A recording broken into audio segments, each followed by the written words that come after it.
Hi and welcome. The topic today and also for the next session will be scheduling and planning. In my opinion, one of the most important aspects of planning is that you plan in a way that suits you, that is natural to you. So you want to plan your activities in such a way that they really reflect your personal interests and your personal priorities. So one of the things we are going to look out for is to do sustainable planning.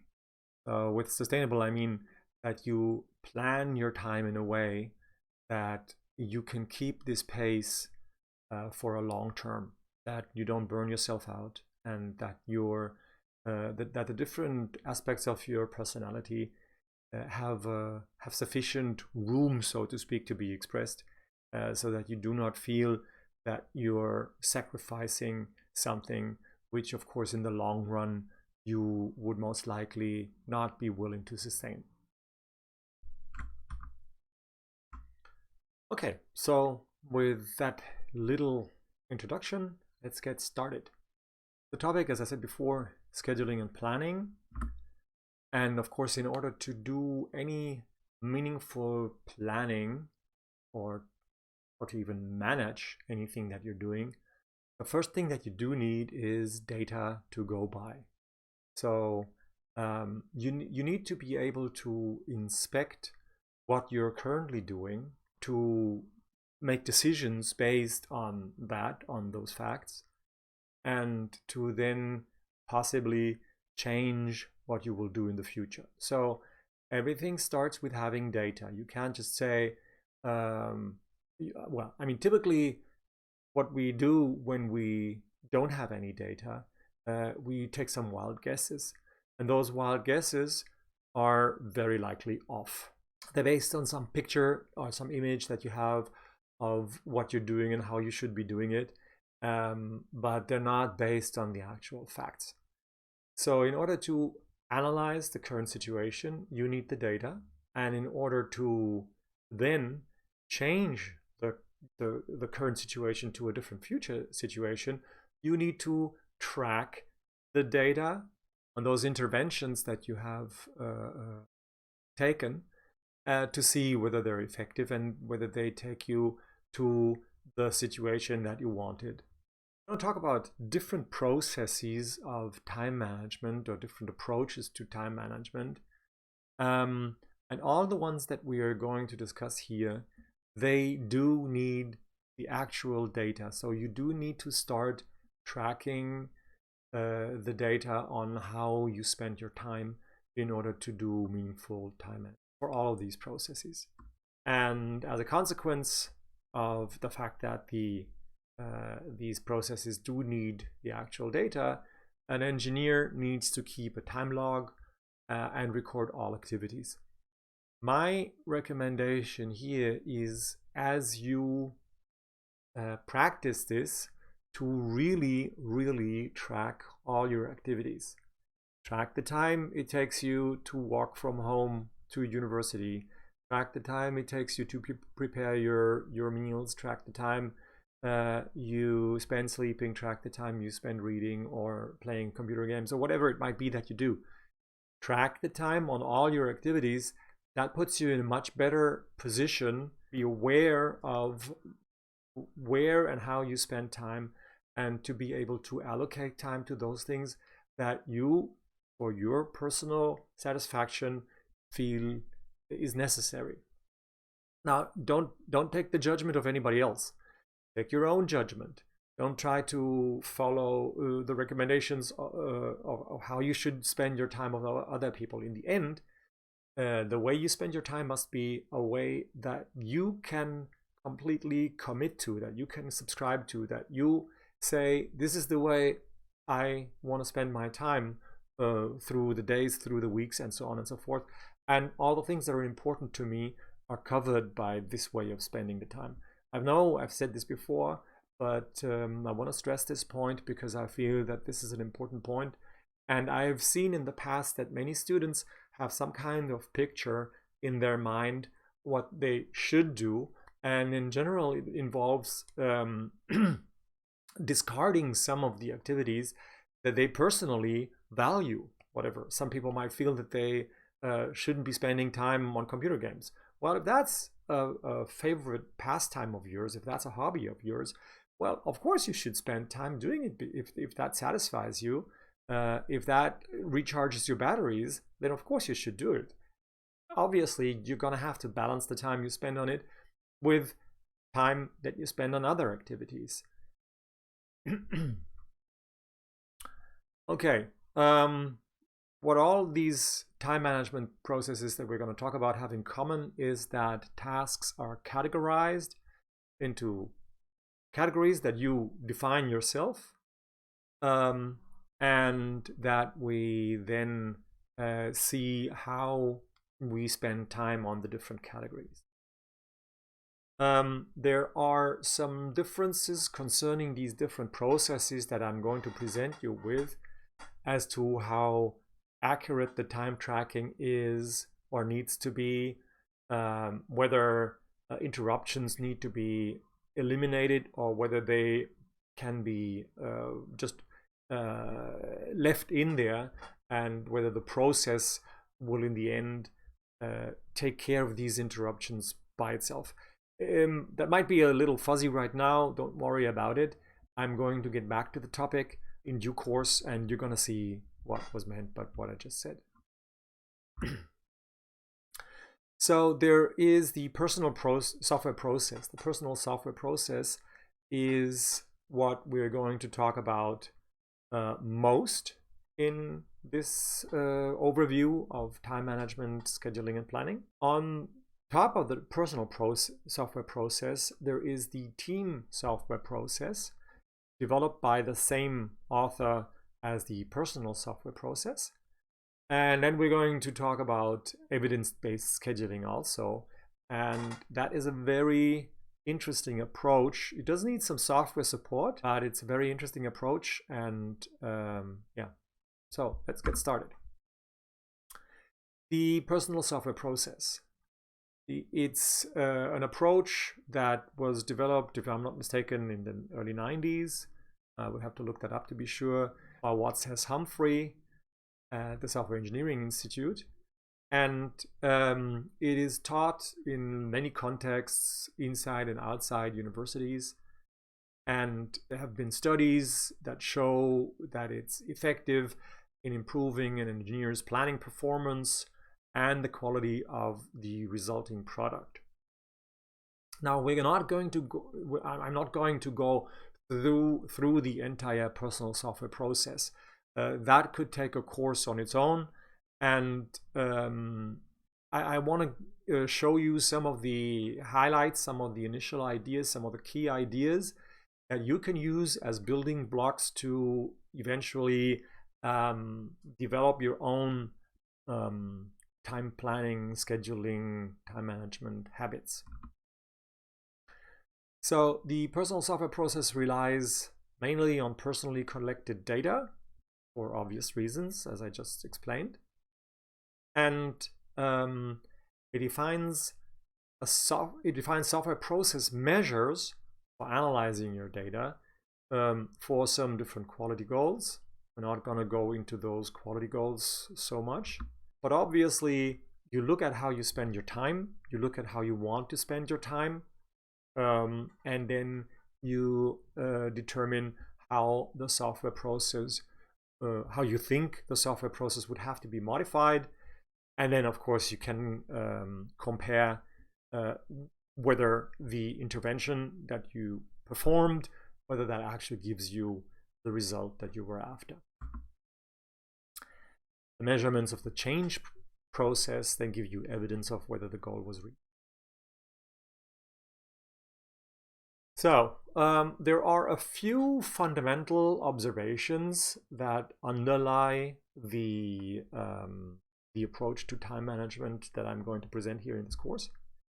One of them is that you will likely spend your time this week much the way you spent your time last week.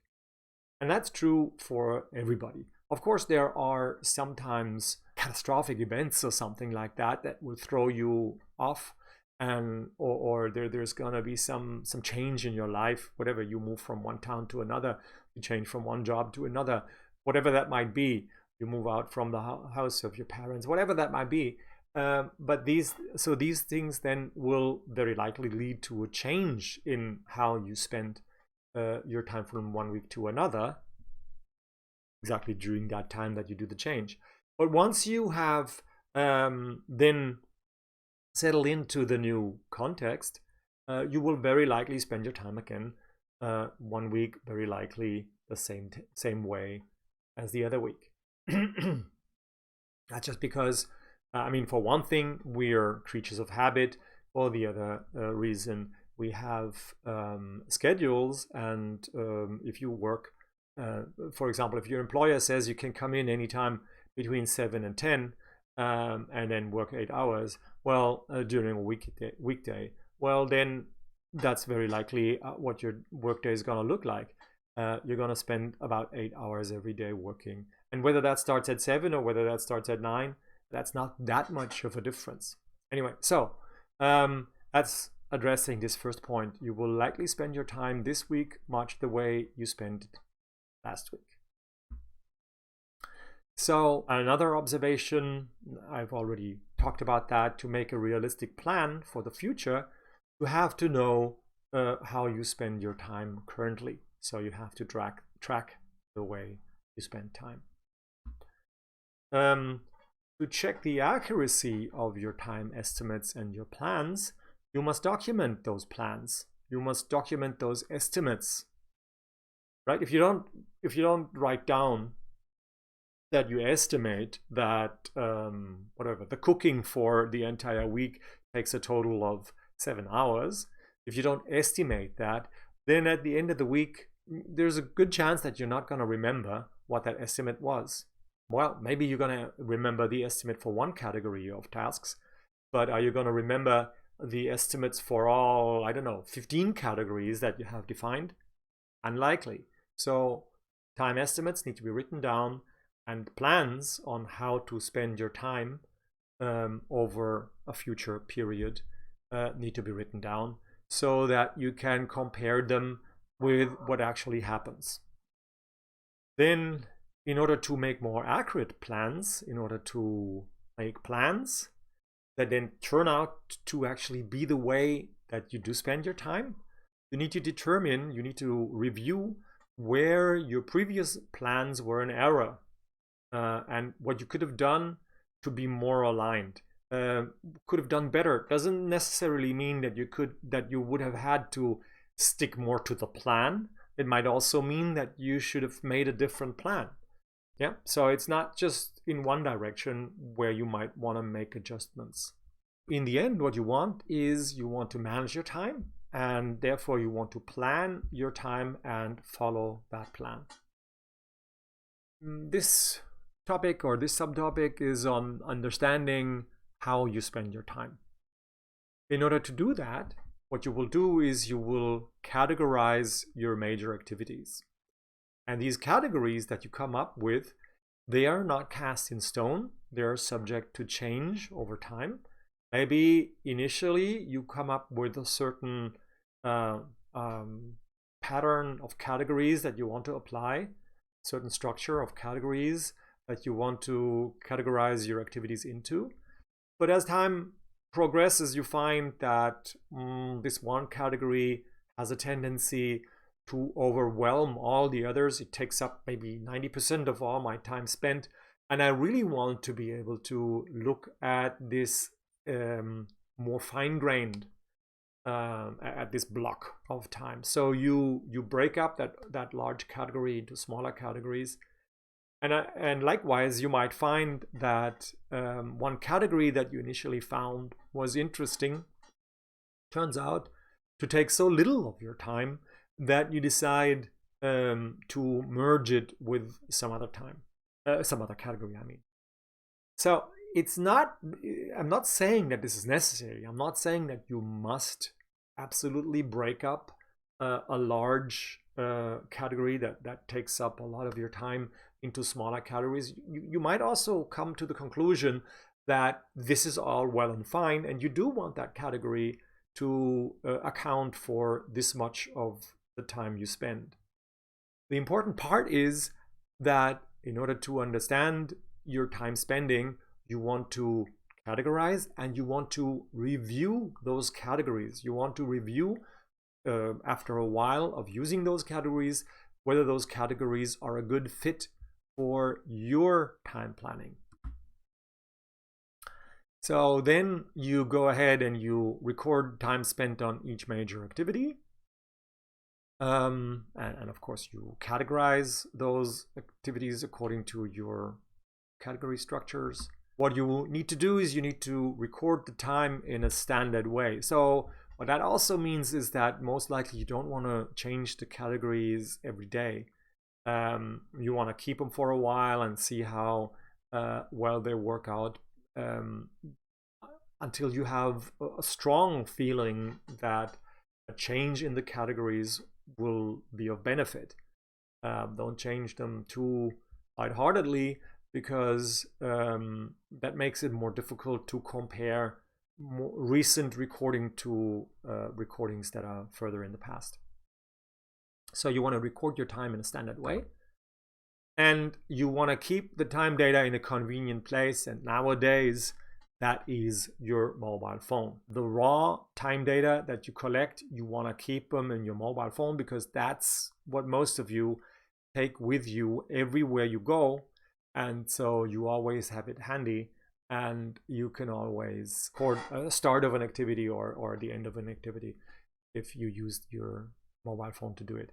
In the links from the course page, I have a link to an app for Android and for iOS.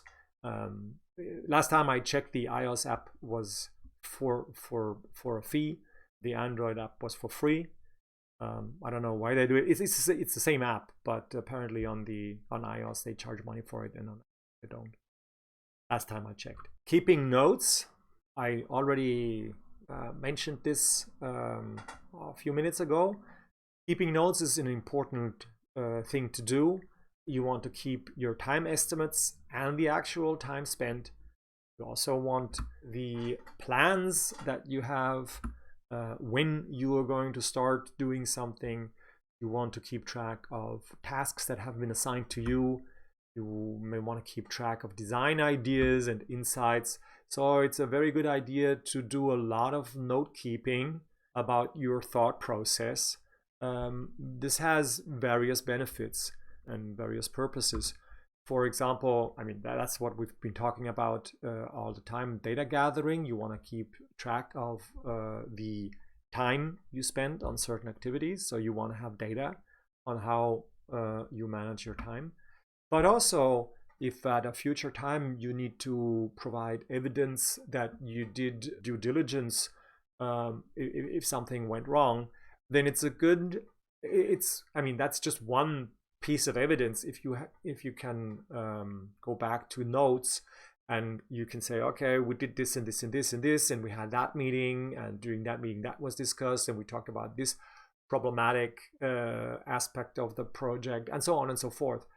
We considered that risk, and we talked to the client about that risk, and you can pinpoint at what time and in what meeting that was brought up, and so on and so forth. You get the point. If you want to apply for a patent, then to establish some invention dates, it's a good idea to have notes on which you can fall back in order to go back in and see, okay, when did this actually crystallize into an idea that we thought we would want to patent. And these are just some examples of purposes. For the topic that we're talking about right now, data gathering for time management and planning is our key purpose. When you track your time, there's the question of granularity. So at what granularity do you want to track your time? Do you want to track it in days? Do you want to track it in hours? Do you want to track it in minutes? And if you find it useful to track, for example, interruptions. And if you consider that for example, you're using the Pomodoro technique, some of you might be familiar with it or have heard of it at least. If you use that Pomodoro technique, then you are working with chunks of time that are less than 1 hour. So the granularity of minutes is a good granularity to track your time, to record your time. The format that you want to use for tracking your time, there are certain pieces of information, certain aspects of the activities that you want to track. Obviously, you want to keep track of the date when it happened, and a start time and a stop time. So when did you actually start working on that activity, and when did you stop working on the activity?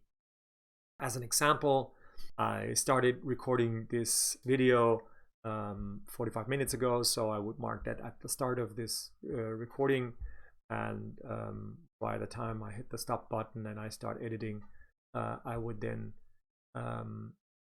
enter that time for stop time. Interruptions, were you interrupted? Did the phone ring? Did you decide to grab a glass of water? You want to track those interruptions. As I said initially, there are some time management and tracking methods that do not explicitly keep track of the interruption. The philosophy there is that if you have a tendency to be interrupted by a phone call today, you're likely going to have the same tendency of being interrupted by a phone call tomorrow and in 2 weeks.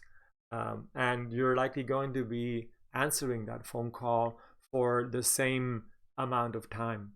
So in those other approaches, these interruptions are just figured into, let's call it an efficiency factor, and they're not explicitly tracked. But anyway, for the personal software process, interruptions are tracked, and so you would record those. The delta time would be the actual time spent on the activity. So obviously that's the difference between stop and start minus the interruptions. Then you would have a descriptive name for the activity.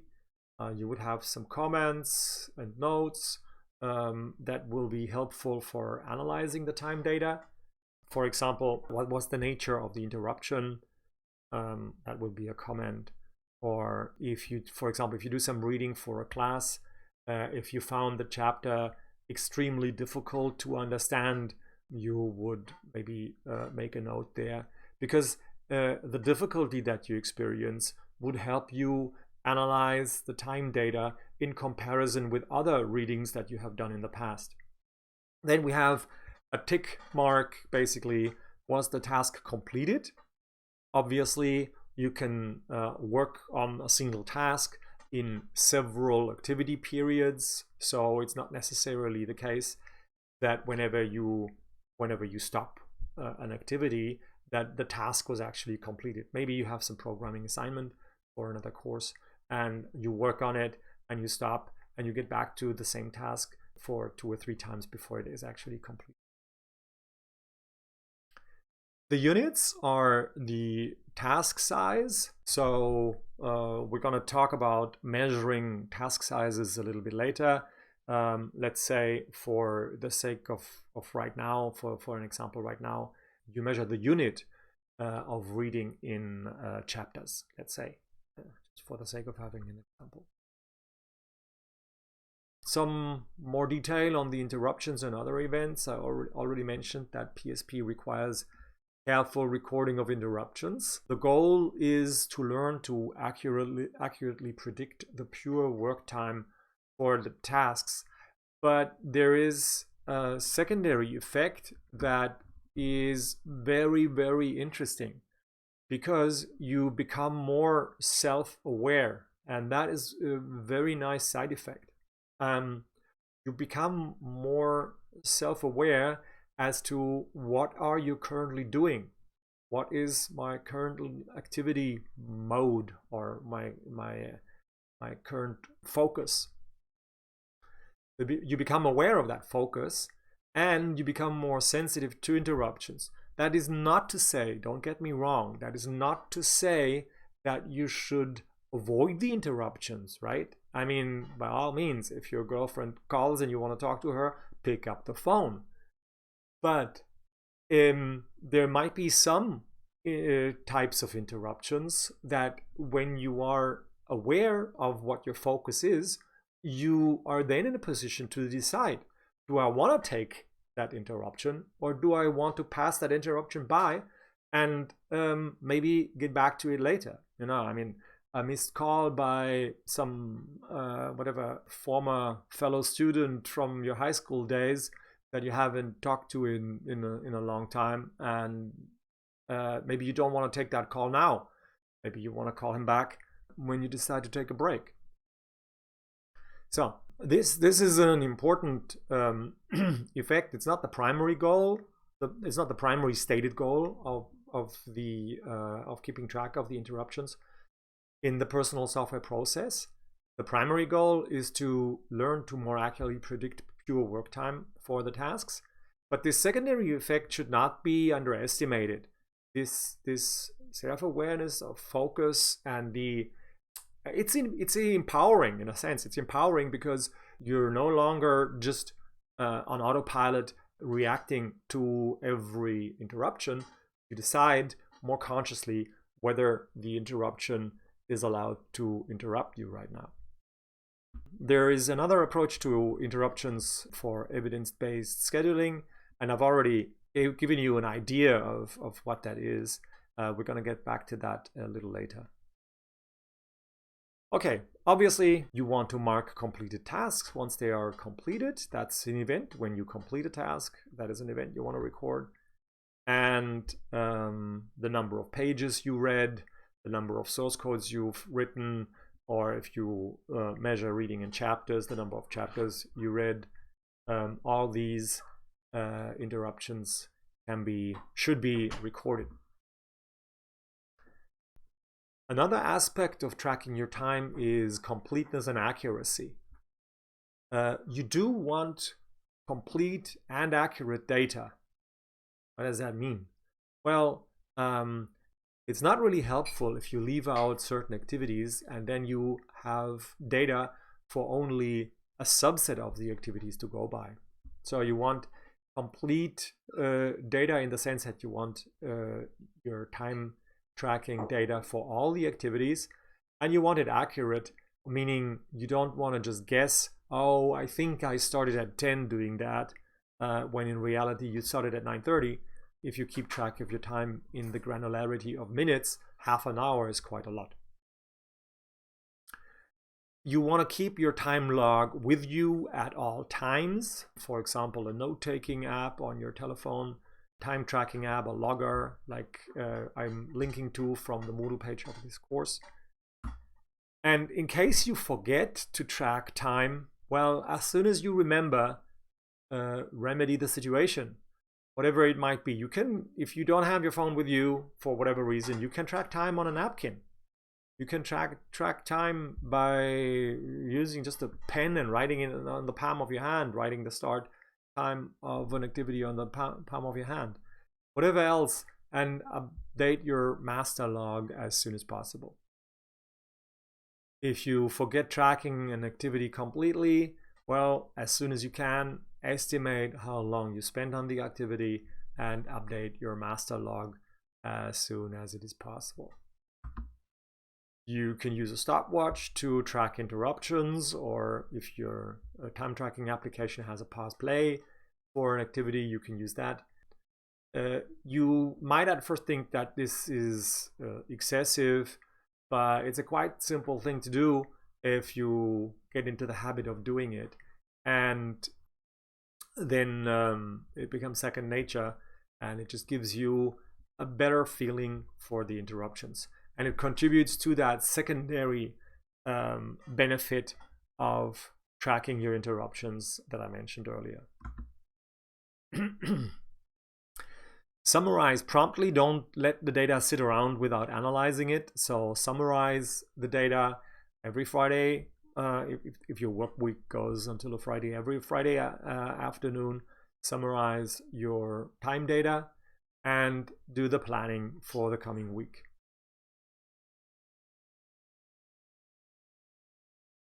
We can look at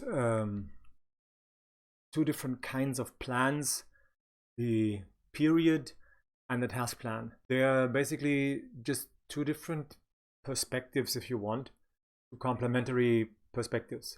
The period plan, when you think about the period plan, is you're thinking about a period, for example, a week. And you're thinking about how am I going to subdivide that week? What are the tasks or the activities that I'm going to spend my time with during that period?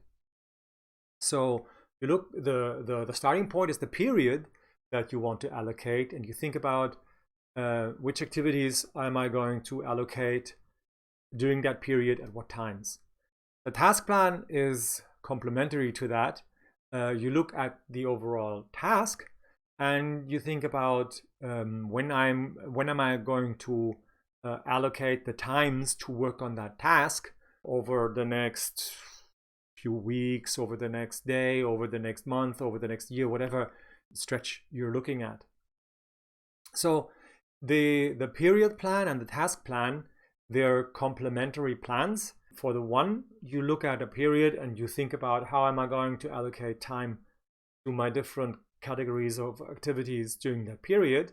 And from the other perspective, you're thinking about, I have this task and when am I going to work on that task? As an example, you may have a product plan. The product plan is which is the task plan, is reading the 20 chapters of the textbook in 20 hours. So the task plan, how much time do you plan to spend on the task?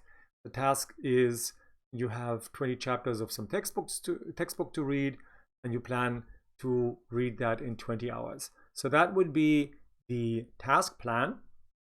The period plan is for the foreseeable future. You plan to spend 1 hour every workday on reading. And then you can combine the two views to say, okay, I will finish reading the entire textbook over the coming 4 weeks. Simple enough, I hope. Yeah. So period plan and task plan, two complementary perspectives that together give you an estimate on when you're going to complete a task. I mean, on what calendar day you're going to complete the task. If you track time according to the different aspects that I mentioned earlier, then you can have a simple log that looks like this. You would have a date on which the activity took place, and of course if the date is blank, then it just the previous date that was recorded is just carried forward. So all these here happen on the same day, and here you have start and stop, and you have interruption, and you can see that the net column here reflects the difference between the stop and the start minus the interruption. So that should be 68, exactly 68 minutes minus 10 minutes interruption gives you 58 net minutes worked on the task.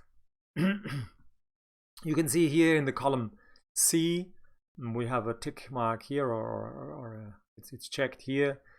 So here we actually record that we did complete the reading of chapter 1 and chapter 2. Here we did complete homework number 1.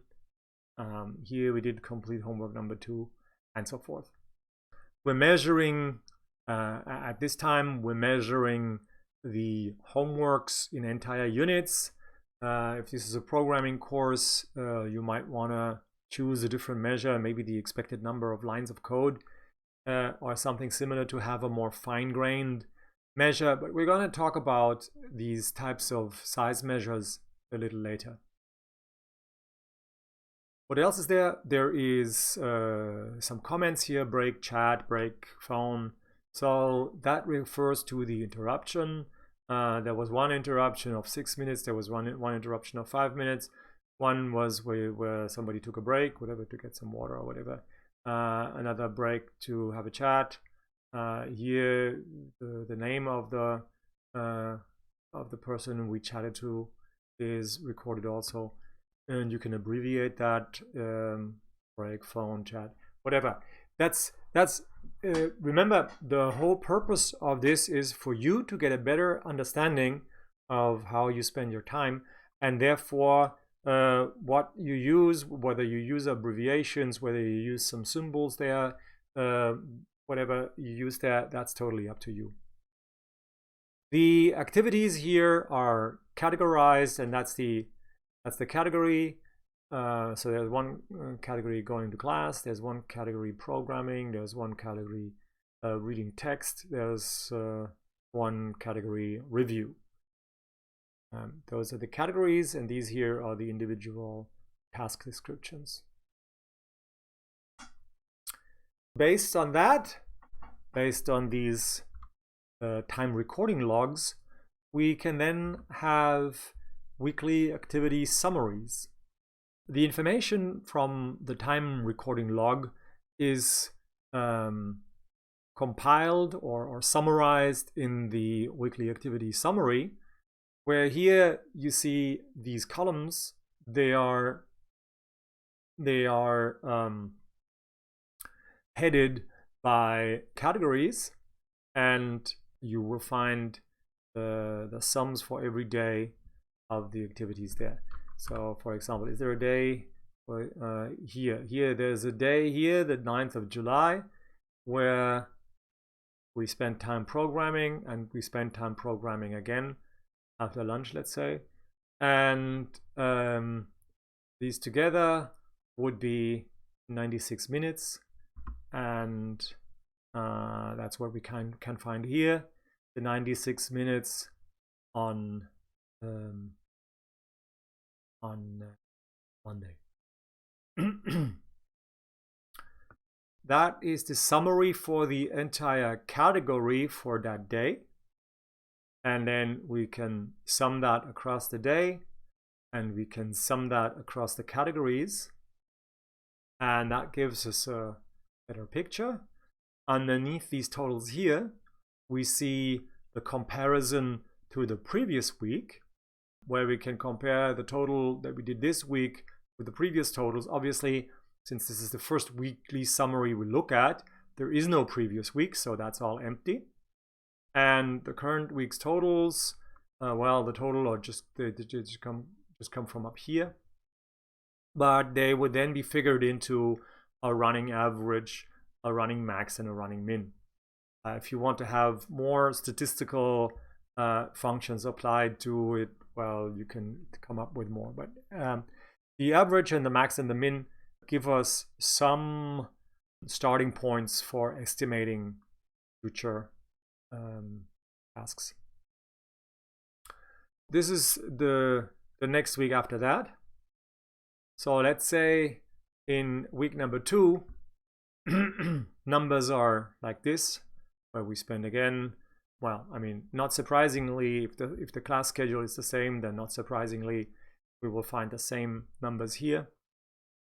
In the programming column, we see that in the previous week, we had a total of 341 minutes programming. This week, we have a total of 339 minutes. That gives us a running total of 680 minutes for an average of 340, and the max and the min are close together in this case. There's absolutely no quiz prep in this week, so total doesn't change.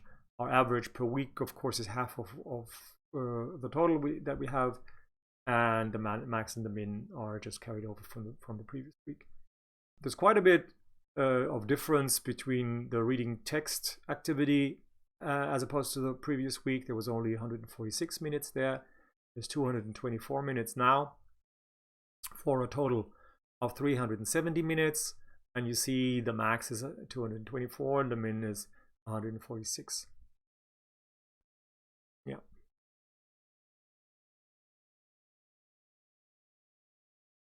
So once you record and you compile and you analyze the time spent, you can then plan all the projects or major tasks. You should be doing that from the start. Plan all the projects or major tasks and estimate how much time each is going to take. The first step in order to plan your major tasks is to have a clear definition of what the task is, what the project is, or what the product is. Now, I cannot emphasize this enough. A clear definition, a clear understanding is very important. I'm not saying that you must know everything about the task or the project at hand. That's impossible because you still haven't done it. But you should not just just based on a hunch of what the task is, you shouldn't start doing it or planning it. You should have a clear definition, a clear understanding, as clear as is possible at the moment.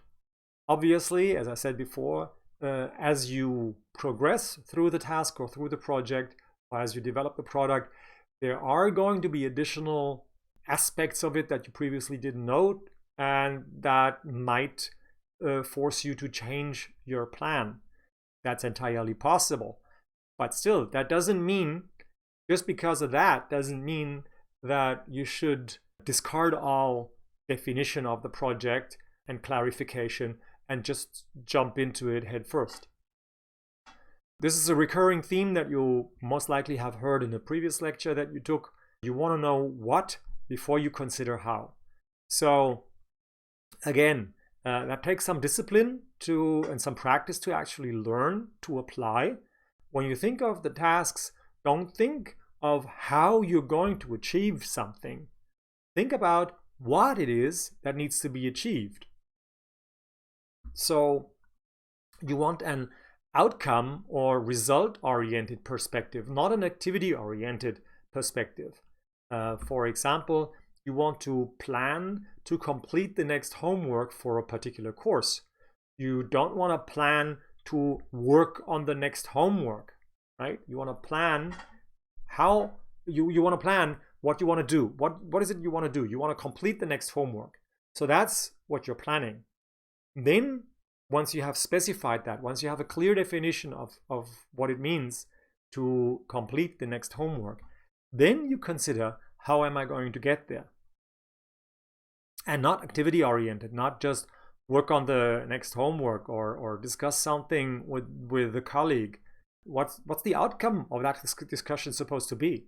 Are you clarifying how a certain technical difficulty is going to be mastered? Well, you want clarity on how that difficulty is going to be mastered, and that's why you're discussing with the colleague, right? You're not planning based on the activity, you're planning based on the outcome.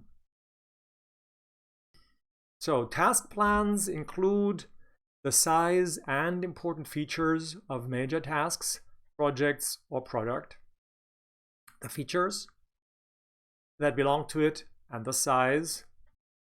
I mean, obviously you're going to have to find a suitable size measurement, estimates of time required, and a projection of a schedule, which might include, in a larger project, it might include finding time slots for several engineers to work on this together. Yeah. More complex projects might require additional information, for example, staffing plans. When do people go on vacation? What other times do they have blocked where they would not be available to contribute to the project? Dependencies on other groups, maybe a certain phase of your project depends on another group finishing something before you can actually take your project to completion.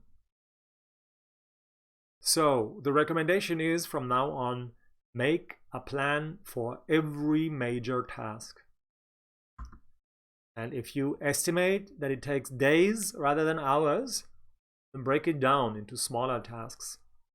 Yeah? If you look at a task or a project and you think, oh, this is going to take 5 days, well, try to break it down into some components so that you can estimate these component tasks more precisely. Another tool that you can use is the job number log. The job number log is where you record activities. So here, every task becomes one line. So write program 1, that refers to the homework 1. Write program 1 was a task, and we've entered it on the 9th of July, and the category it belongs to is programming. The estimated time that we initially, when we wrote down this activity in our job number log, we estimated that it would take us 100 minutes to complete it. And it is 1 unit. So, I mean, obviously, if your unit is just programs written, then it's easy to estimate. If there's 1 program to write for that homework, then the estimate is gonna be the actual outcome. But of course, if you change to a different size measure, lines of code, for example, then you don't know beforehand how many lines of code that program will have. And so you would estimate how many lines of code it would have. So then you record how much time it actually took. I mean, once you have completed the task, and you can see that from your job, from your time log, once you have completed the task, you can write down the actual time taken here and the actual units. So in this case, it's obviously the same. That gives you an actual rate. So for this current activity, we have the rate of 1 program written in 158 minutes. That gives us an aggregated time, because this is the first entry in our job number logs. There are no similar tasks that belong to the same category of activities. So the aggregate time is 158, and the aggregate units is 1. And that gives us a rate of 158 minutes per unit, and a max and a min is the same. Now, in the second line, we have a reading activity that we entered in the job log. We estimated that we would take 50 minutes to read the 2 chapters. We ended up taking 80 minutes for the 2 chapters. So that's an actual rate of 40 minutes per chapter.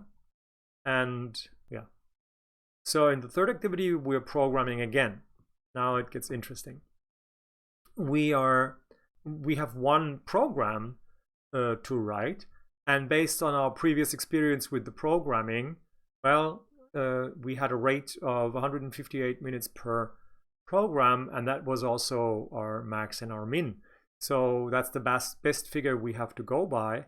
So we would estimate that it would take us 158 minutes to write a program. Now, it turns out that this program, we learned a lot apparently in the first exercise. So this program took us only 69 minutes. And the actual rate is 69. And now we have an aggregated time of 227 minutes. That's the 158 plus 69. And that's the number of minutes we have spent writing 2 programs. So we have an aggregate rate of 113.5. And we have the max and the min. Now, by the time we write our third program, that's line number 5 here, job number 5, we estimate that it would take us 114 minutes. That was the aggregate rate that we have so far, 113.5, for the next program to write. And it took us 114 minutes. And so our average isn't going to change much, right? I mean, we have 341 now, divided by 3, that gives us 113.7 as the aggregate rate.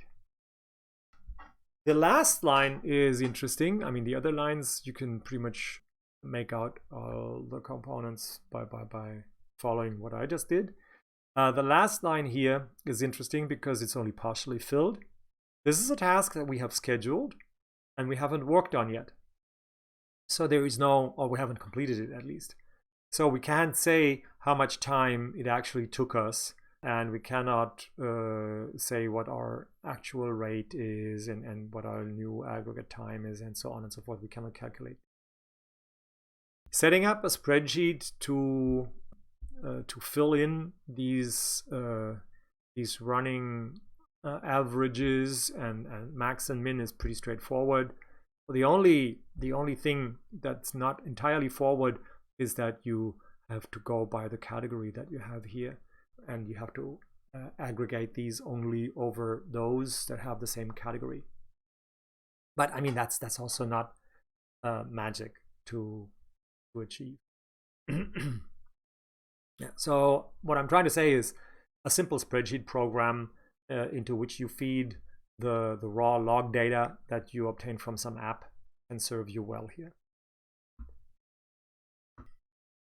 So when you have the job number log, aside from your, if you enter every activity, every task that you have into a job log and give it a number, then from your time tracking, you can refer to those jobs by number.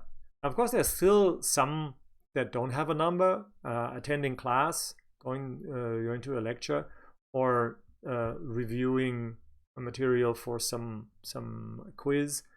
Those are not individual separate tasks that get a number, but writing a homework, reading some chapters, and so on and so forth, these tasks have all received numbers, so you can refer to those by task number. If we go back to this, we can see after 6 programs written, we have an aggregate rate of 113.3 minutes per program based on 6 programs written.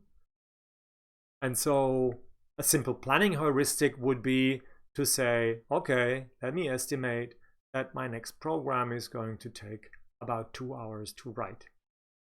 Obviously, there's no guarantee, but that's, I mean, that's obvious. Size measurements. Let's talk a bit about size measurements. I already hinted at the fact that you might want to change the size measurements as you get into some of those activities.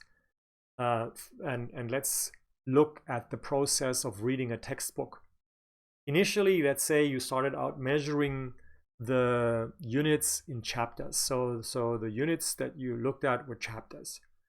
Now you think about this again and you think, well, a foreword or an introduction is a different kind of beast than whatever, chapter 23 of a quantum mechanics textbook. There are different chapters that have different numbers of pages, and they also have not just a different number of pages, but they have a different level of difficulty, a different degree of assumptions that are being made on the reader to understand the chapter.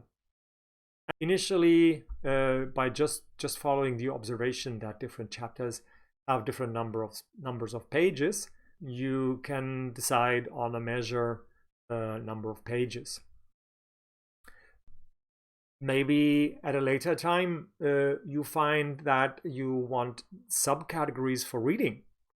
Maybe there's a different category for reading like initial textbooks chapters as opposed to the core chapters where the real meat is. Maybe you want different categories for those. Yeah, I've already dwelled on this. Introduction, overview, and summary chapters are often easier, faster to read than the core technical chapters. Yeah, I think that should be pretty clear. just in general, there are some texts that are much harder to read than others. And you somehow want to provide yourself a tool to work with this, whether this is in comment in the job number log where you make an annotation how difficult you think those pages of reading are, or whether you do that in some other way. That is up to you. Remember, all that data collection serves for the purpose that you make good estimates, that you make estimates that are right on, right? So that you can eventually rely on those estimates, on those projections. Another aspect that features into how difficult or how much time you're going to spend if you're, for example, if you're rereading a text that you have read before, or if you have practiced in the meantime what's explained in that text, then the rereading is going to be much faster than if you read the text for the first time. And maybe the author even uses some terminology that you still find foreign. So that's going to take you longer than that. And then there is the intent with which you read textbook chapters. So rereading a draft that you have written for the first time is going to take you a different amount of time than skimming over a draft that you have written and you're skimming it for the 10th time. And you've just done some minor editing and you're skimming over it again. These are cautions on size measurements centered on the example of reading texts.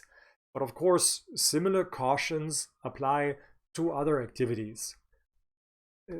I mean, similar, not exactly the same, yeah, but similar activities apply to the other activities. For the size measurement of programs, there are many different ways to measure sizes of programs. One is the lines of code, where you just count the lines of code. Typically, it's logical lines of code. Well, I'm gonna get to that in a moment. Function points is another measure where different aspects of the functions that you will have to implement are taken into consideration. How many arguments does it take? How many does it need access to external files? Does it need, and so on. Use case points and story points.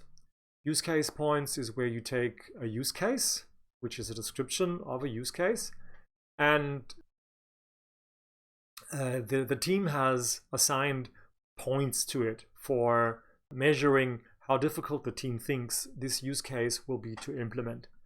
And story points is a similar measure that stems more from the agile development context, where the use cases, where there is something similar to use cases, which is called user stories, and then the user stories are measured by assigning points to the user story.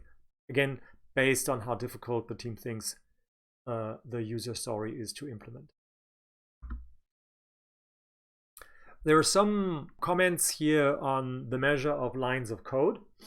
A criticism that is frequently heard is that lines of code is easily inflated. You can just spread the code out over many lines. You could hack a single logical line of code into many physical lines by just splitting it across several lines, indenting it maybe accordingly. But so that would inflate lines of code if you count physical lines of code. So people, I mean, the easy countermeasure against that is to count logical lines of code, which is to say that there's a certain, let's say, let's call it a normalized way of formatting code. Let's say if you have an if condition, then something else, something else. So the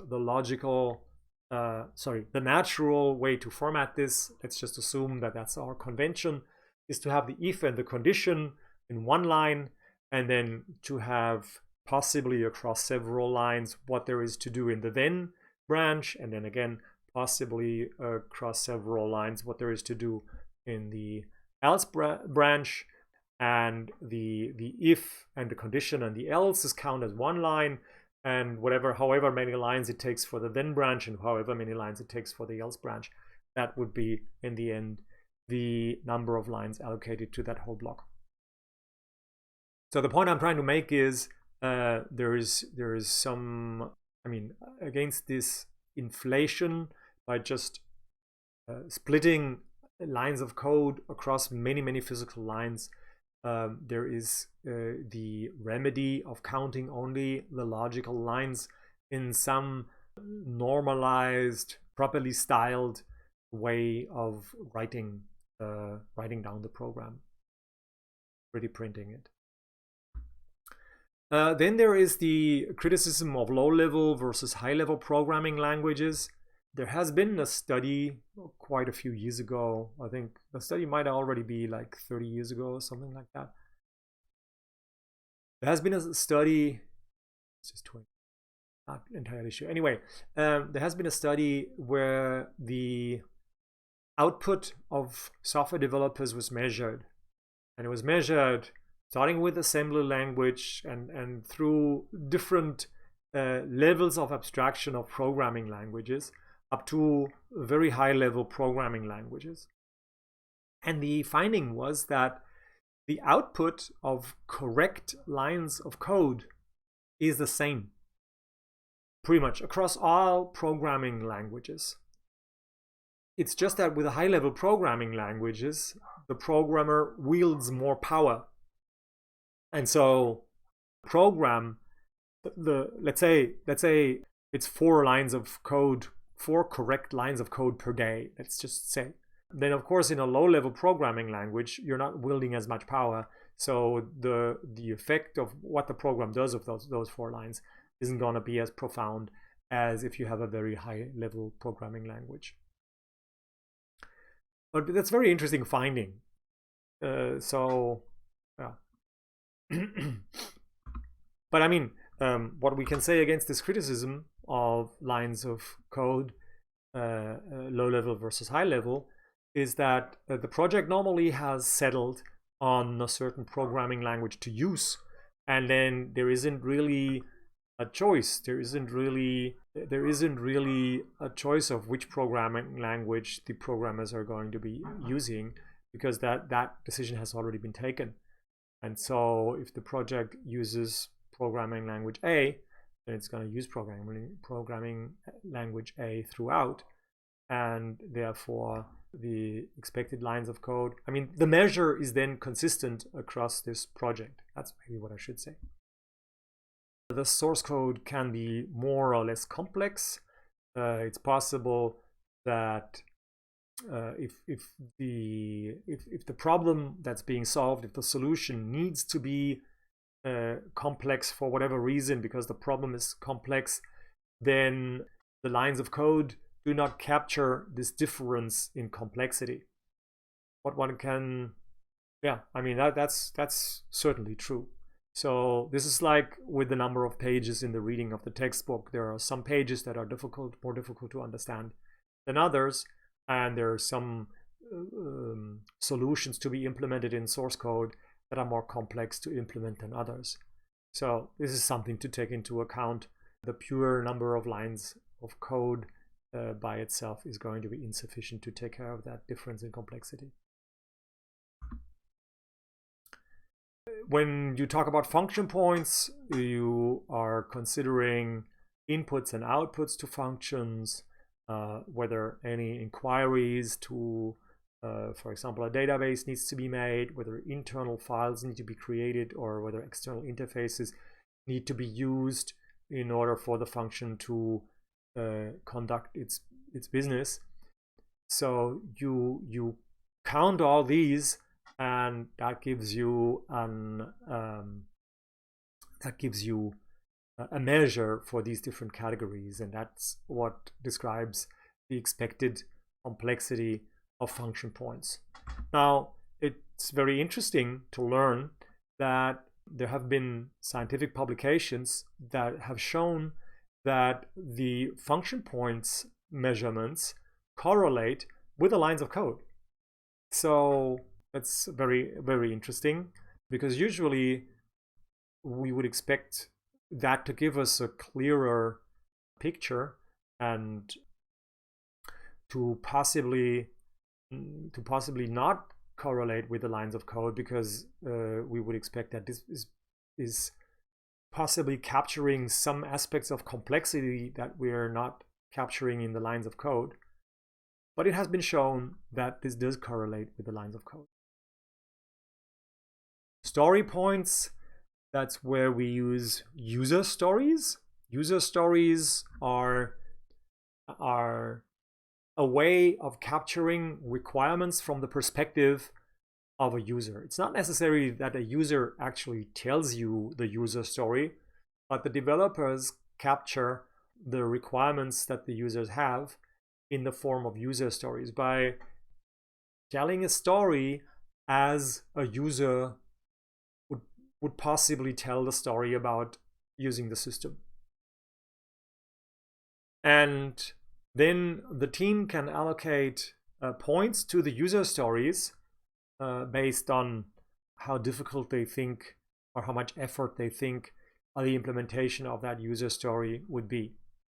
And one way of doing that is planning poker. Planning poker is a tool with which a team can reach consensus as to how difficult a user story is going to be to implement.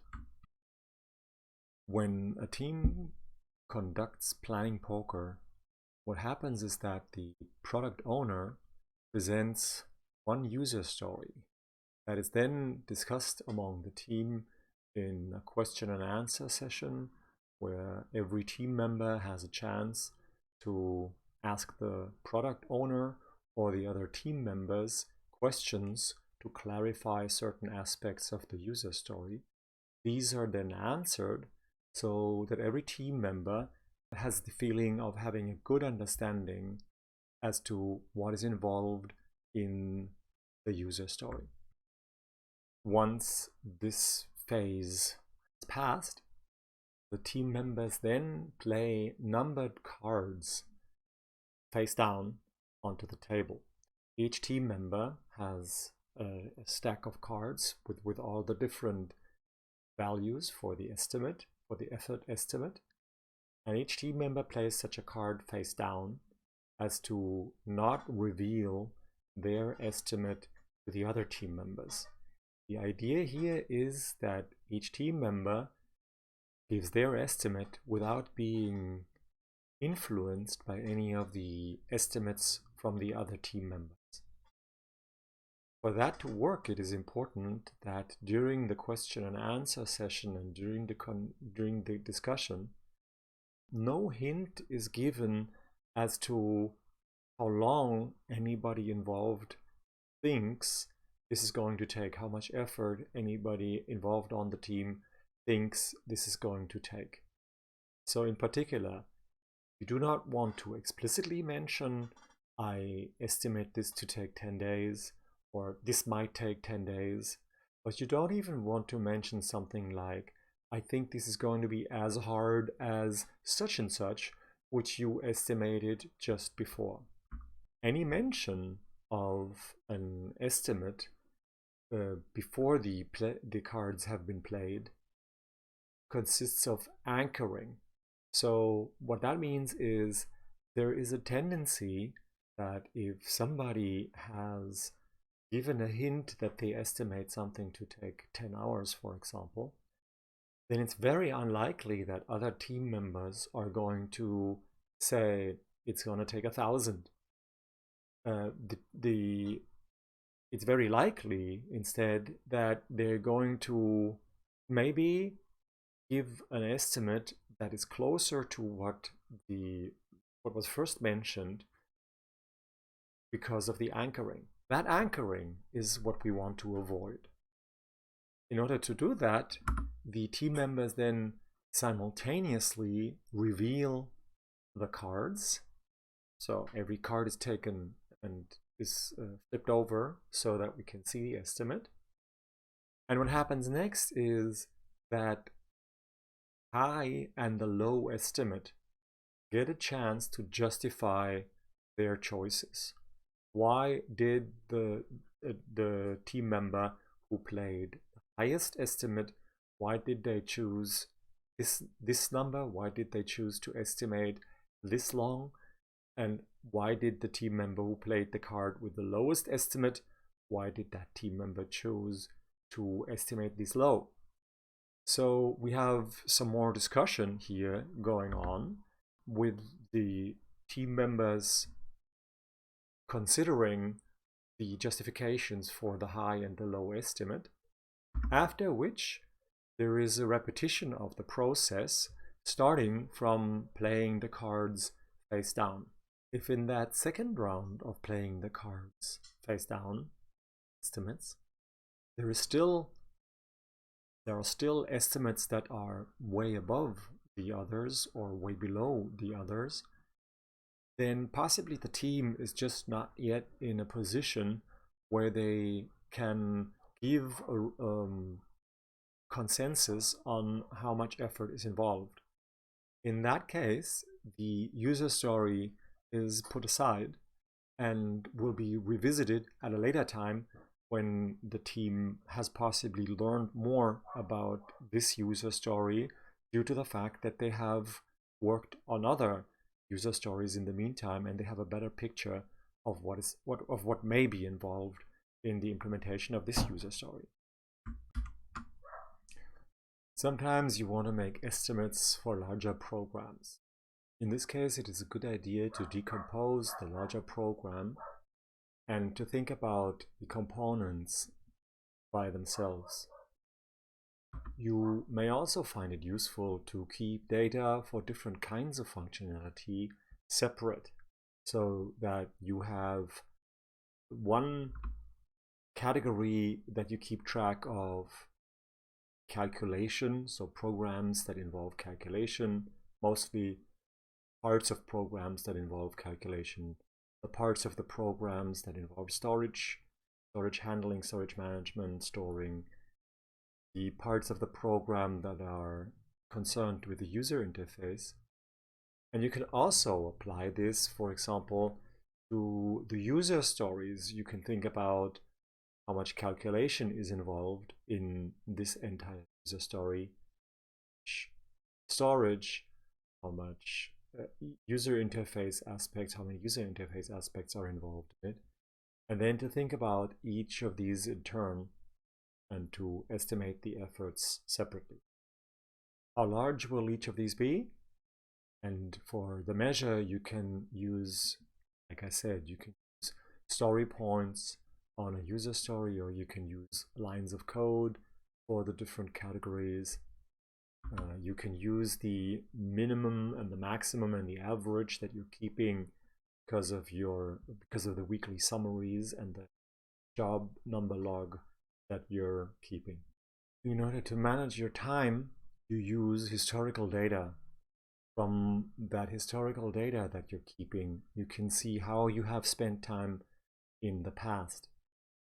The observation we talked about earlier, the fundamental observation, is one of the fundamental observations is that you will likely spend time in a similar way in the future, in the near future, as you have spent time in the recent past. And you can of course make adjustments, but the adjustments should be small. Why should you make small adjustments?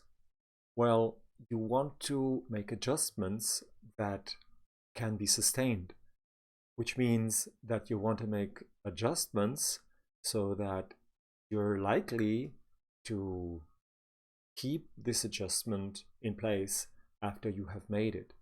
If you make substantial adjustment, going, for example, from 1 hour of exercise a week to 10 hours of exercise a week, then it is very likely that you're not going to sustain it. You didn't grow into it. You didn't feel your way into this new way of living, in a sense. And so therefore you want to make small adjustments to see that you really grow into those changes. For the categories that you use, some categories are going to be obvious from the start. You're just going to think about which activities you have, and some of the categories are going to come to mind immediately. Other categories are categories that you might be using now, but you will find as time progresses that you use them very rarely. But you do want to foresee those categories also. And what you do want to do with the categories is that you want to balance them. What that means is that you are looking for the very large categories, those that account for a very large amount of your time, and you're looking for those that account for a very small amount of your time. And you want to check whether the very large categories should be subdivided and whether the very small categories should be joined together, merged. It's not the case that you should absolutely break up large categories. What you should do, though, is you should consider whether they should be broken up. So the question to ask is this a category where it makes sense to break it up in order for me to get a better picture of the subcategories that might be hidden within it? And likewise, for the very small categories, it makes sense to ask yourself, is this a small category that by itself is not so meaningful, and that should be merged together with other small categories to give a more, to represent a more meaningful category that I want to use long term. So again, it's not the case that you absolutely must merge small categories into larger ones, and that you absolutely must break up larger categories into smaller ones. But it is the case that you should consider these steps when you find very large and very small categories. So more specifically, if you have a category that takes more than 50% of your overall time spent, ask yourself whether it should be decomposed. And when you have a category that takes, let's say, just 3% of your time, ask yourself whether it should be consolidated. You want to evaluate the way you spend your time. What that needs is an answer to the question, which tasks are more important? Well, maybe it doesn't even need an answer to that question. What it does need, though, is that you do ask that question. What tasks are most important? And a follow-on question, of course, is what are my goals? So you're on track here to doing some soul searching to find out which are your most important goals, and therefore which are your most important tasks. A sub-question to that, a subsequent question to that would be, do I spend enough time on important tasks? And then, do some tasks take too long, keeping me from other important tasks? This, of course, requires you to know where your goals are, where your priorities are. And again, I've said it before, this requires that you do some soul searching. More specifically, am I allowing enough time, for example, for homework, for physical activity, for spending quality time on some favorite activity or with some significant other? These are all questions that are important. As I've said already, what are my personal commitments? This is a question, maybe a bit rephrased, that you will come up against. Might be needless to say that these are very personal and complex decisions to make. And the most important goal behind all this is that you do not burn yourself out. So you must allow to balance the different aspects of your personality. Allow for job, for studies, for sleep, physical activity, social and family life, good food, whatever it takes to round out your personality or your personal life. Make sure that you find some space in your day-to-day to accommodate it. I've said already that you're going to use historical data to see how you have spent time in the past. And based on that, you can then plan how much time you will spend on each category of activities. This will be your time budget. So you will allocate of the time that you have in each day. You will allocate some portion to the different activities, or you can also do that for an entire week if you don't want every day to have the same schedule. The key to time management here is that you gradually rebalance. What this means is that you start out with a time budget that allocates a certain amount of your day or of your week to certain categories. And then if you find that this is not the end of it, this does not allow you to express all that you need to express in the way that you want to express it, then you gradually rebalance it. If you, for example, add 20 minutes per week to one activity category, that might be realistic. Whereas if you add 3 hours more per week to one activity category, that might be unrealistic. Obviously, this will be a personal value, so not for everybody there is this 20 minutes is realistic and the 3 hours is unrealistic. You have to find out what works for you. The key, though, is that you want to gradually rebalance your the way you spend time on your categories.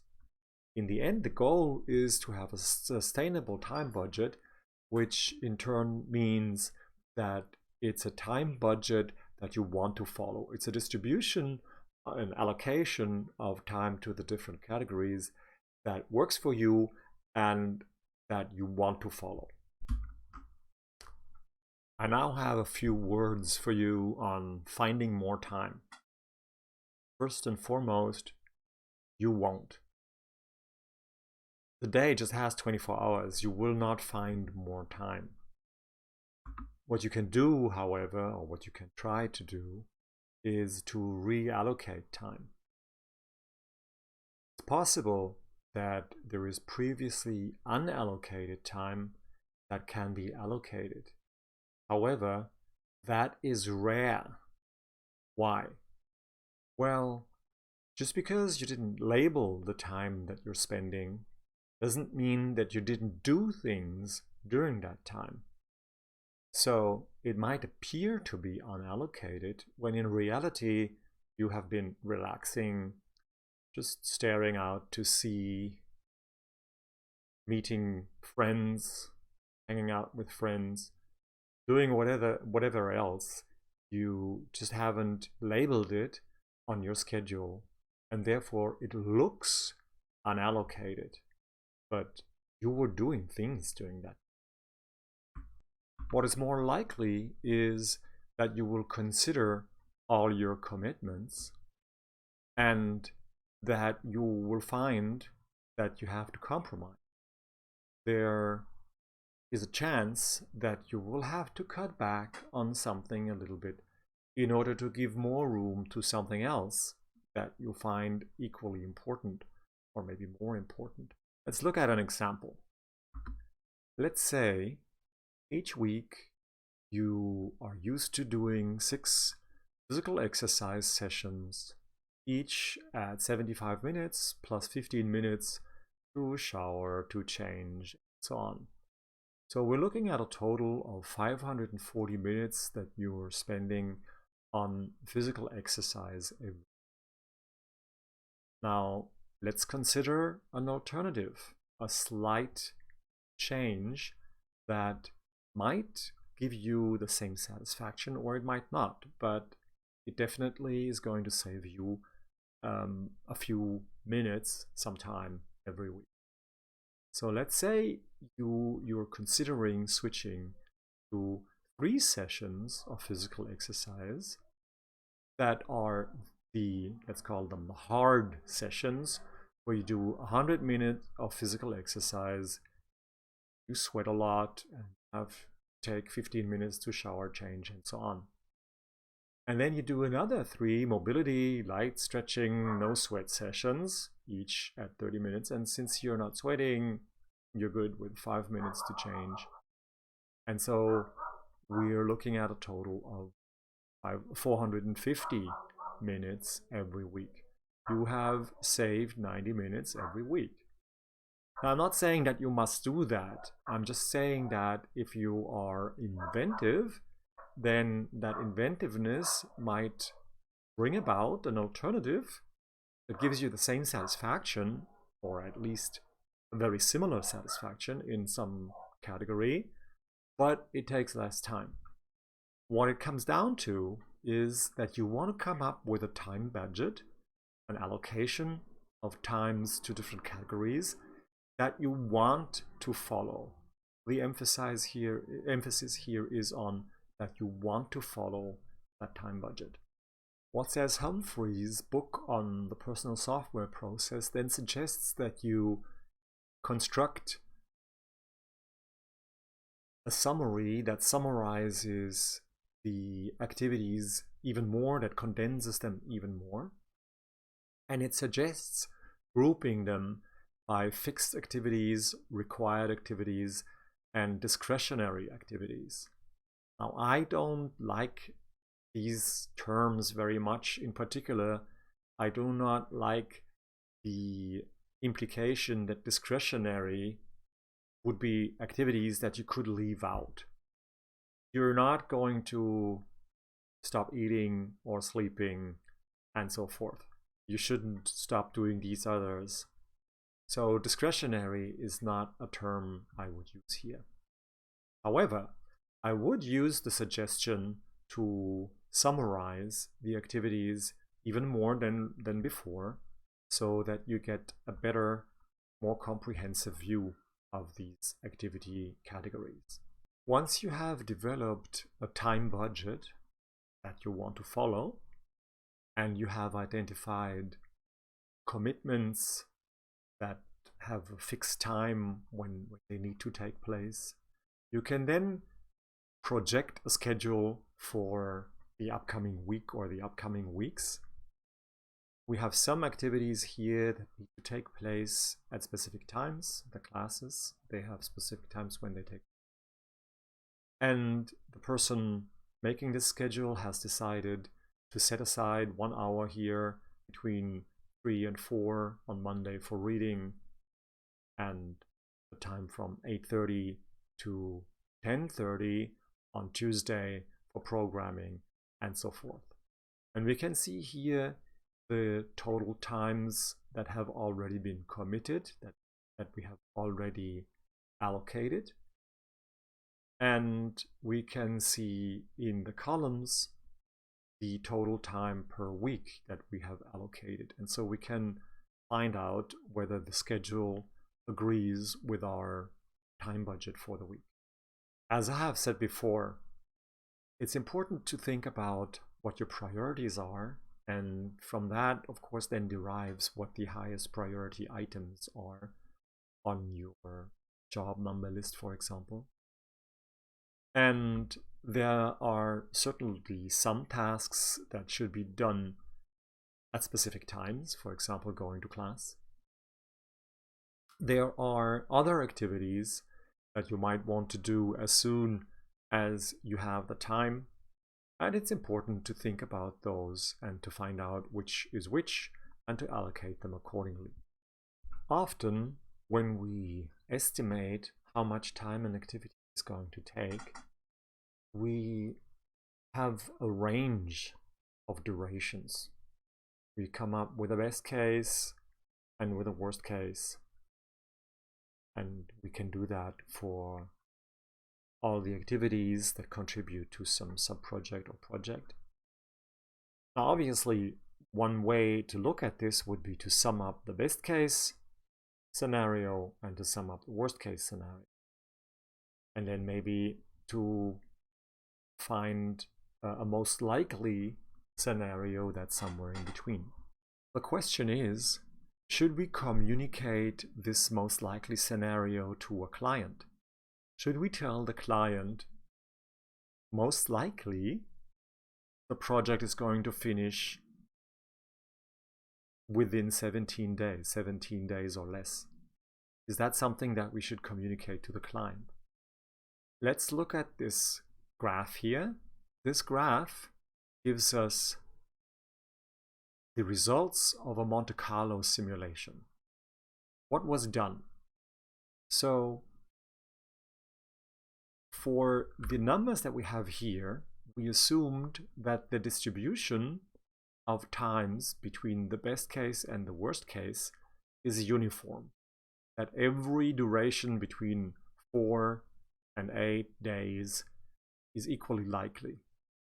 Similarly here, every duration between 5 and 9 days was considered to be equally likely. Based on that, 1,000 simulations were run, where in each repetition a number was chosen randomly in the range for that subtask, and then they were added together. And what we can see here is the histogram of the outcomes. So what this is saying, for example, is that by day 15, we expect, there were about 15% of all outcomes of these experiments that resulted in 15 days or less. That's the way I should say it. Similarly, about 30% of all outcomes finished by day 16 or less. So let's look at our 17. The 17 is this here, this dark green. What this is saying is that there is a chance of less than 50% that we will actually finish within 17 days, at day 17 or earlier. Now think back at the original question that we asked. Should we communicate that 17 to the client? Would the client be happy if we told them, look, there is an almost 50% chance that we will finish by day 17? Unlikely. Very unlikely, I would say. But from this histogram, we can read off more likely completion times. For example, we can go up here and we can say, oh, there is a 93% chance that we will finish by day 20 or before. Such a statement sounds much more like something that we want to communicate to the client. Let's briefly go over the Monte Carlo simulation part here again, that aspect. What did we do? We ran 1,000 repetitions of the following experiment. Pick a uniformly distributed number between 4 and 8. Pick another uniformly distributed number between 5 and 9, and another between 2 and 6. Sum those 3 random numbers up and record the result. Repeat that 1,000 times, and now count how often the individual results, the specific results, came up. And this is what is reflected here in this diagram. This brings us to another scheduling method called evidence-based scheduling. This is a method that was originally proposed by Joel Spolsky. Some of you may have heard of him. If you haven't, feel free to look him up.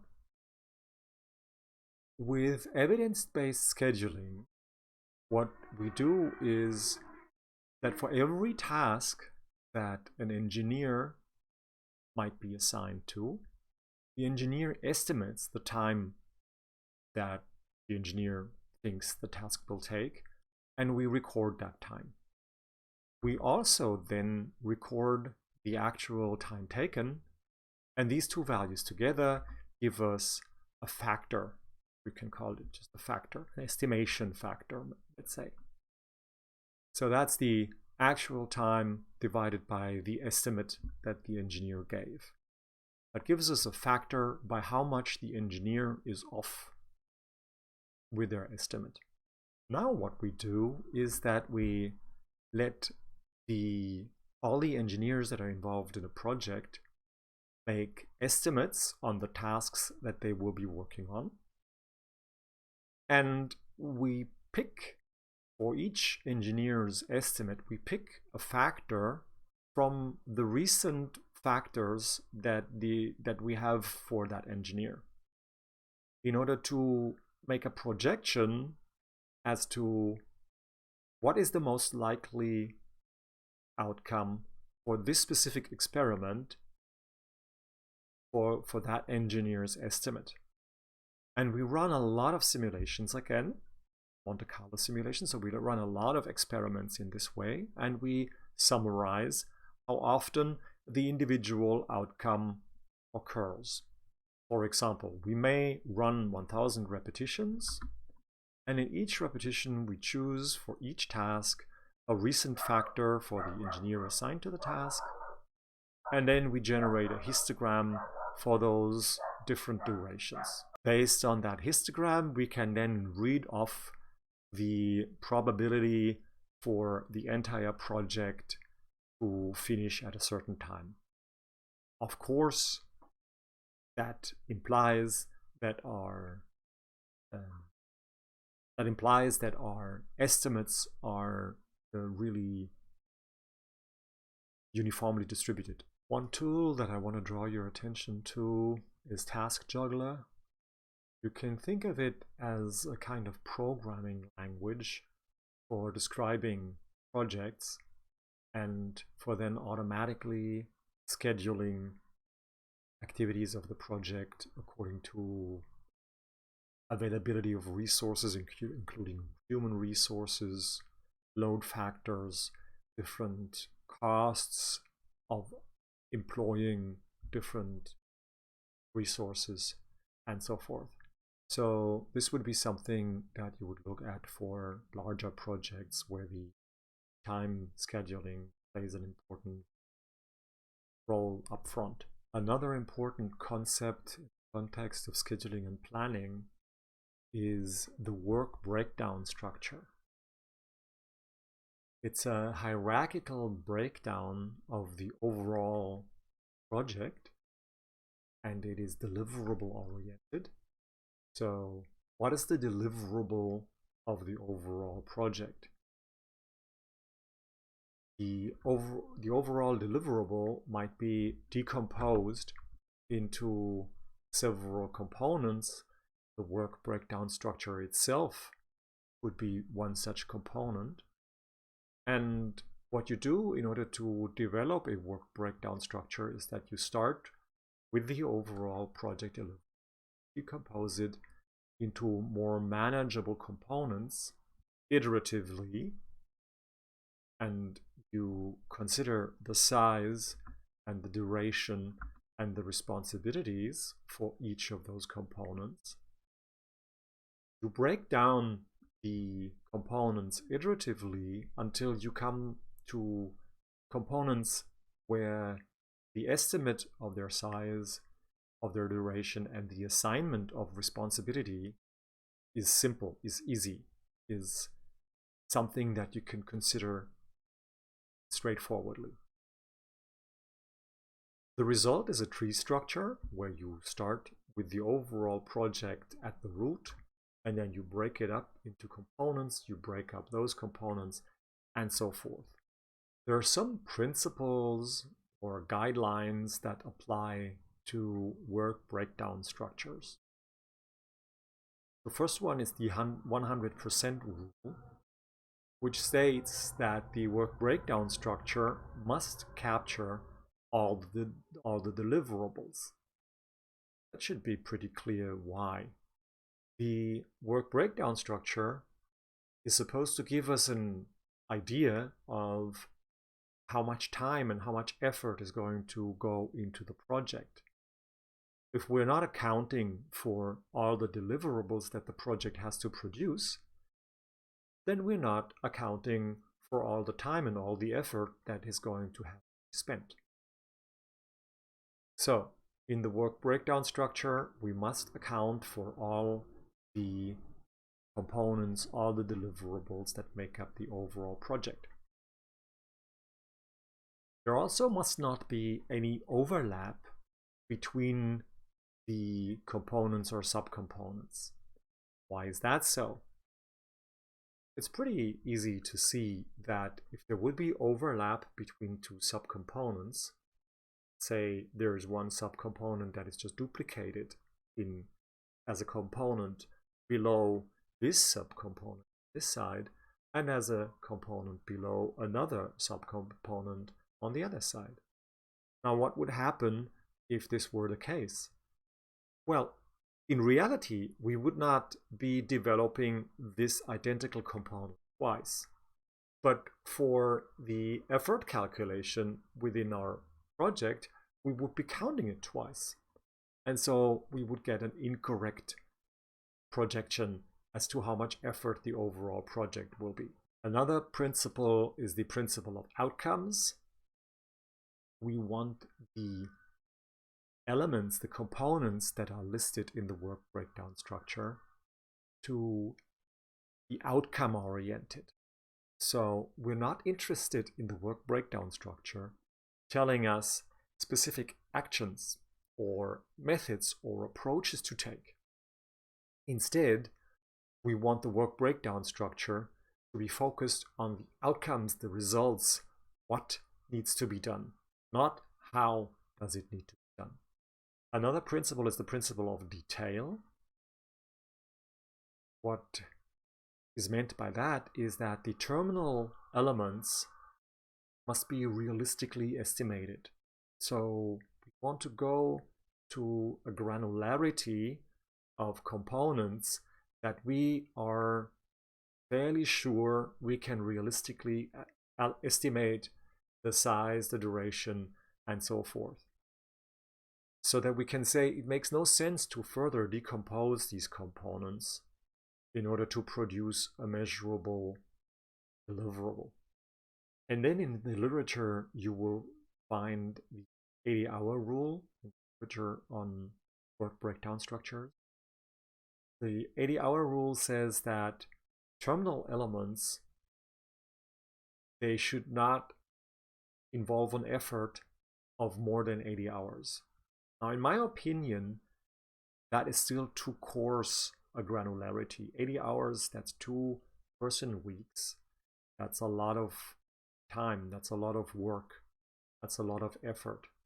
So I would recommend that you, if you do follow work breakdown structures, that you make the terminal components even smaller, that you set this upper limit to quite a bit lower than 80 hours, maybe even just 16 or 20 hours. How does this approach of the work breakdown structure relate to agile development approaches?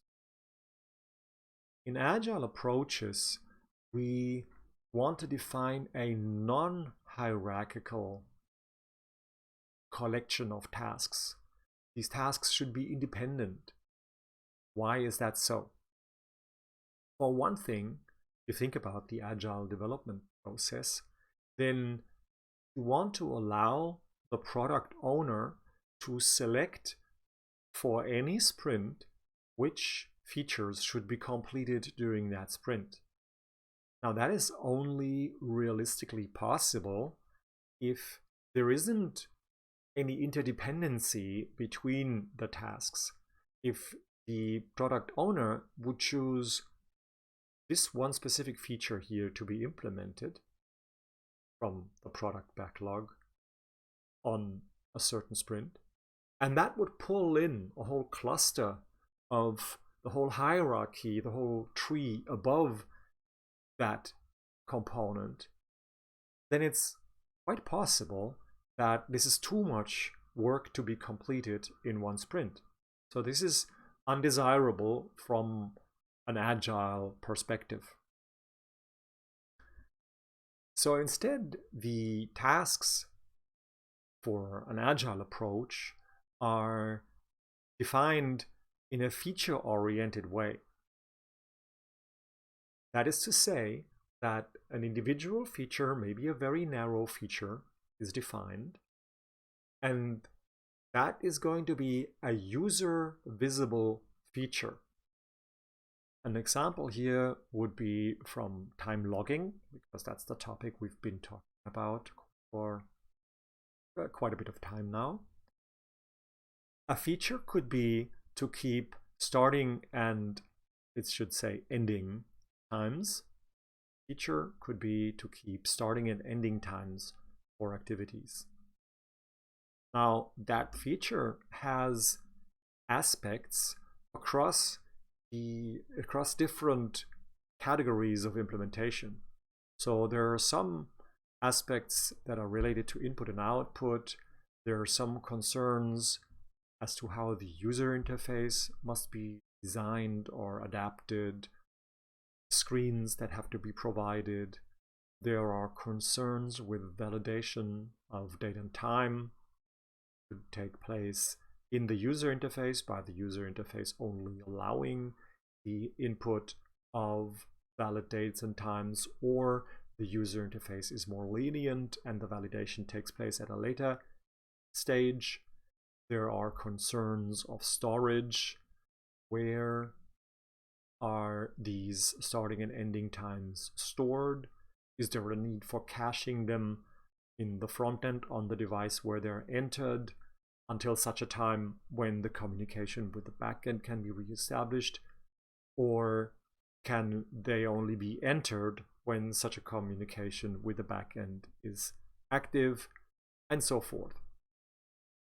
The point I'm trying to make is, when we're talking about feature-oriented tasks, then this entire feature would be independent of other components of the project, and it could be developed in one sprint, and that's it. That's it on time management.